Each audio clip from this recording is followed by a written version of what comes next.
is Jeroen Pietersma en hij leidt op twat.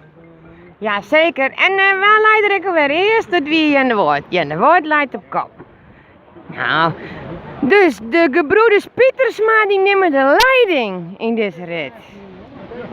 Ja, dat ben broers, wist niet hoe dat wordt, dat het broers binnen, de Pietersma's? Nee, ik kijk wel naar even wezen. Nee, het ben broers, hè? Jo, weet wat dat het broers binnen? Ik heb vroeger stellen op bij Geraldine, zit een keer bij mijn klas beleggen de squallen. Oh, wacht even, dan maken we jou een filmpje. Waar ben je al? Hij had altijd ruzie met meester Faber, de hoofdmeester. Nou, dat weet er zelf ik nog wel. Jeroen hier had die ruzie met meester Faber. Gerhard. Oh, Gerhard. Je hebt bij Gerhard in de klas zitten. En waar wie dat dan?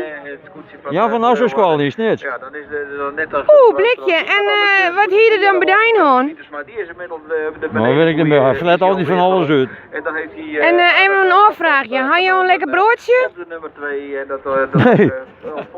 Voor de Een beetje droeg, denk? Nee, dat niet. Valt wel mooi.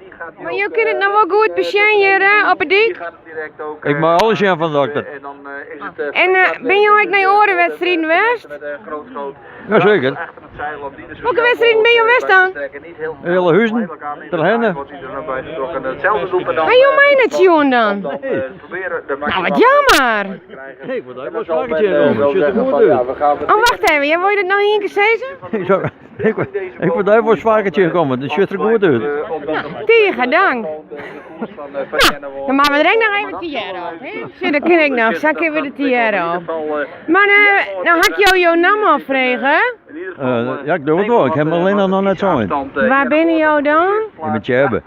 Tjebbe? Nou, ik ben Brechtje Vlechtje.